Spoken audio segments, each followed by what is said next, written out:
श्री गणसायन ऊर्जाओं का खेल में आप सबका स्वागत है। नमस्कार। आज मैं शिव पूजन, साकार रूप का पूजन, साकार विग्रह का पूजन कैसे किया जाए, क्या उसका तौर तरीका है और शिवलिंग पर जलाभिषेक कैसे किया जाए, सामान्य पूजा किस तरह से सामान्य लोग करें जो साक्षर हैं अथवा निरक्षर हैं, वे लोगों के लिए कैसे पूजा करना चाहिए। विद्वान लोग तो, कर्मकांडी लोग बहुत कुछ जानते हैं, बहुत सा तरीका है, विस्तार से हैं और भी विस्तार से हैं। कर्मकांडी सब इस सब के बारे में जानते हैं, लेकिन जानते हुए भी नित्य पूजा करने में वे भी कभी कभी उसमें से कुछ लोग गलती कर बैठते हैं। उनके लिए भी यह वीडियो है।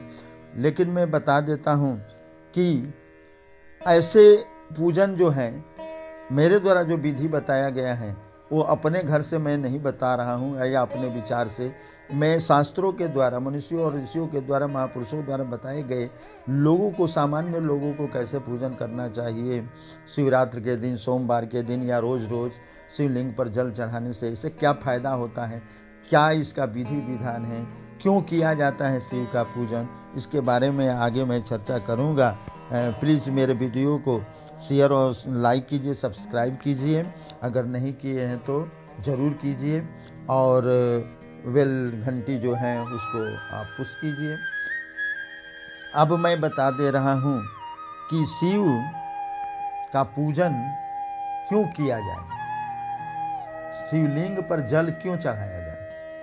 तो ये जो मेरा शरीर है, आप सबका जो शरीर है, मानव का जो शरीर है, उस शरीर को ब्रह्मांड कहा जाता है, उस शरीर को संसार कहा जाता है। और ब्रह्मांड में और इस शरीर में रोज ऊर्जाओं का संघर्ष होता है, मंथन होता है और टॉक्सिन निकलता है, CO2 गैस निकलता है, अन्य विष भी निकलता है। जैसे समुद्र मंथन हुआ था, उसी तरह से, उसी प्रकार से नित्य मंथन होता रहता है हमारे शरीर में। विचारों का मंथन, ऊर्जाओं का मंथन, खाद्य पदार्थ जो लेते हैं उसका मंथन, अथवा जो भी मंथन हो, जिस तरह का मंथन हो हमारे शरीर में, उससे टॉक्सिन निकलता है, CO2 गैस बनता है, विष निकलता है, कई तरह की नकारात्मक ऊर्जाएं निकलती हैं और फंस भी जाती हैं और जमा भी होती जाती हैं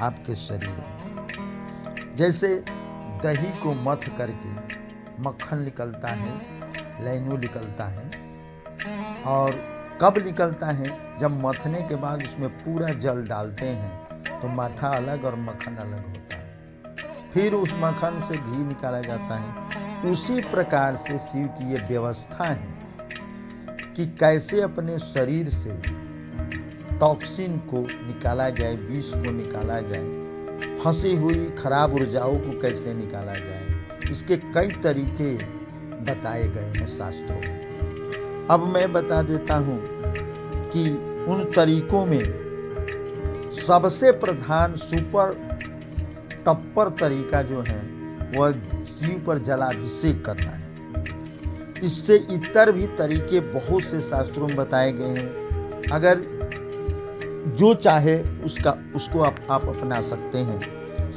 जैसे चंदन के लेप लगाना पूरे शरीर में या ललाट पर, गुलाब का लेप लगाना, अरंडी के तेल का लेप लगाना, नारियल तेल का लेप लगाना, या सिंधा नमक से स्नान करना, या पूरे शरीर में नींबू को घिसना, या 7 तरह के अन्न को पीस करके उबटन लगाना, या सूर्य के प्रकाश में सुबह सुबह प्रकाश स्नान करना, अथवा दूर्वा पीस करके पूरे शरीर में लगाना, अथवा चिकनी मिट्टी लगाना, मुल्तानी मिट्टी लगाना, गाय के गोबर का लेप करना, या दूध से स्नान करना, या गंगा जल में स्नान करना, या सर्व औषधि से स्नान करना, या पंचपल्लों को एक घड़ा में जल रख करके 2-3 घंटा रख कर उस घड़ा के जल से स्नान करना, या पंचगव्य का पान करना, उससे स्नान करना, पंचामृत का पान करना, उससे स्नान करना, अनुलोम विलोम करना, योगासन करना, अथवा प्राणायाम करना नित्य नित्य,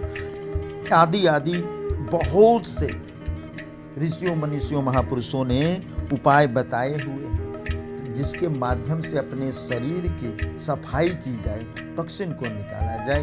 कार्बन डाइऑक्साइड जो फंस गए हैं अंदर में, सांस द्वारा जो निकलता है, कुछ फंस भी जाता है जाकर नस में, नाड़ी में। अगर आपके नस नाड़ी का बैलेंस, रक्त का संतुलन नहीं है, संचार अच्छे ढंग से नहीं चल रहा, कई कारण हैं जो विज्ञान भी जानता है, मनीषी लोग भी जानते हैं, विद्वान लोग भी जानते हैं इसके बारे में।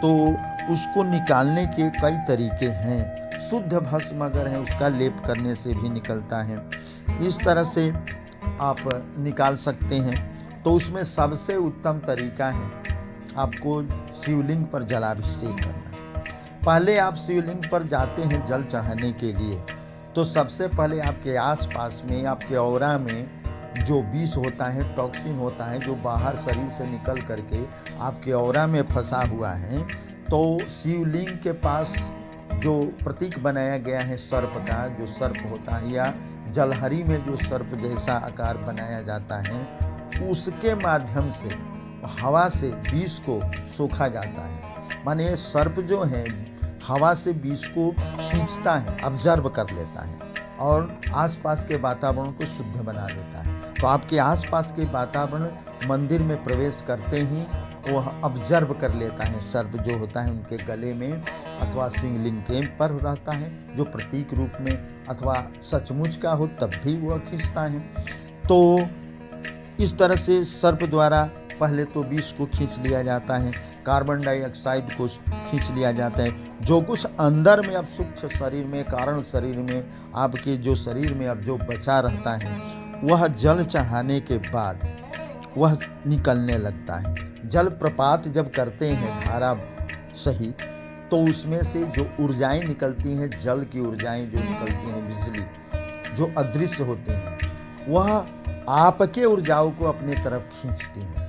क्योंकि उसका कनेक्शन इसलिए जुड़ जाता है कि आपके अंदर जो ऊर्जाएं हैं, जो नकारात्मक हो या सकारात्मक हो, तो नकारात्मक ऊर्जाओं को ही वो खींचती हैं। उसके बारे में विस्तार हो जाएगा, बताऊंगा तो, लेकिन इतना ही संकेत समझिए उसको, क्योंकि धारा जो है उच्च विभव से निम्न विभव की तरफ प्रवाहित होता है। तो वह प्रपात के चलते आपकी टॉक्सिन को, नकारात्मक ऊर्जाओं को खींचता है और खींच लेता है जलप्रपात करने पर आकर्षण से। और आपका अंदर का जो टॉक्सिन है, जो नकारात्मक ऊर्जाएं हैं, विष हैं, सब शिवलिंग में जा कर के समाहित हो जाता है। अब इसके बाद में बताता हूँ इसके विधि, कि आपको सुपर से सुपर आपकी सफाई हो जाए और आपका शिव का आशीर्वाद मिल जाए। इसके लिए आपको करना है कि अंदर जब जाते हैं तो उत्तराभिमुख खड़े हो जाए या बैठ जाए, अथवा पूर्वाभिमुख हो जाए और बैठ जाए। आपके बाएं तरफ जलहरी होना चाहिए, ऐसा नियम है। अगर किसी भी दिशा से आप चढ़ाए तो कुछ फायदा तो जरूर होगा, लेकिन इस तरह का आप करें। और जल चढ़ाते समय आप ओम श्री गणेशाय नमः, ओम वामदेवाय नमः, ओम सद्योजाताय नमः, ओम तत्पुरुषाय नमः, ओम ईशानाय नमः, ओम अघोराय नमः, ओम वीरभद्राय नमः, ओम कुबेराय नमः, ओम इंद्राय नमः, ओम सूर्याय नमः, ओम आत्मकुल देवताय नमः, ओम सर्पेभ्यो नमः, ओम अष्टमूर्ति देवेभ्यो नमः, ओम एकादश रूपेभ्यो नमः, ओम एकादश शक्तिभ्यो नमः। यह 15 मंत्र का उच्चारण अवश्य करना चाहिए, अवश्य करना चाहिए। तो आपका पूजा, सामान्य पूजा पूर्ण होता है और आप अपने घर आए। धन्यवाद।